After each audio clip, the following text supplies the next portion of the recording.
vonjuk, van recepfonat 5 szálból, lyukas az 6 szálból, van a cakkeny, ezelőtt 40-45 évvel a tarkafonat volt a divat, és a kalapnak a marcizására használják mint marcli, a koszorúfonatot. Kezdetben nem volt varrógép, tessenek megnézni, és addig ezeket a kalapokat ilyen fabotokra varták, tűvel és cérdával, ez egy kézzel varrott fiúkalap ennek a neve.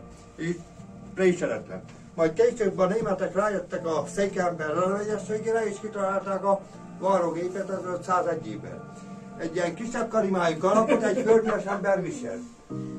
És van a Köröspataki gazdagkörű kalap, itt maguk is tudják, hogy a mi vidékünkön régen hordban mérték a földet és nem hektárba, és a gazdag ember annyi sort forratott varrott a kalapnak a karimájába, ahány holdföldje volt.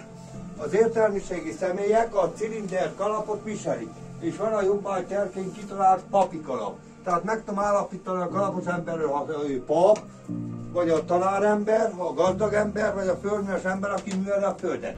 És minden vidéknek más a viseletje. Például, ha a kereskedő ment, hogy az áruját eladja, ha 100 földre ment, a 100 nő kedvenc kalapjai a gombakalapok voltak. Ezek a csatornás kalapok, a középerdei nők kedvenc kalapjai. Maguk is tudják, hogy a nagy karimájú kalapok női kalapok, és a kis karimájú kalapok férfi kalapok.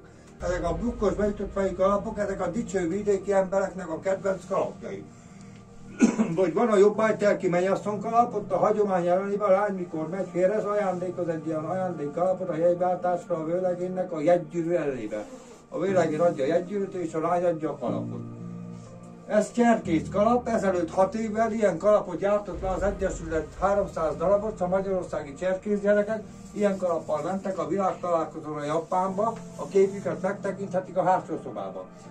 Ezek a Kolozsvár vidéki széki viseletek azért ilyen apró, mert ilyen vékony fonatból valamit úgy mondunk, hogy halánk, és ilyen recepfonattal duplában marszlézva, ez a széki ember viseletje.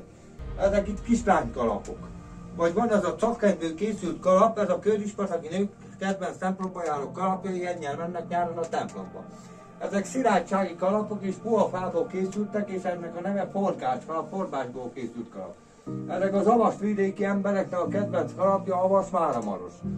Van besztercei kalapunk, fekete gyászkalap, fehér ünnepi kalap, vannak pántikával díszelt kalapok, vagy éppenséggel vadászkalap, közép-erdélyi viselet, és van tarkafonatból készült kalap, amit mondtam, hogy ezelőtt 40-45 éve volt a divat, és a kalap, ez a Mihály király idejére készült Bukarestbe, adják körbe, nézzék meg, ez egy értékes kalap, ezt az alapító Bukarestből szerelte be, ezelőtt több mint 20 évvel, mikor terve vett, hogy elkészíti a múzeumot, és akkor $100 volt, akkor nem volt euró, még dollárba fizetett.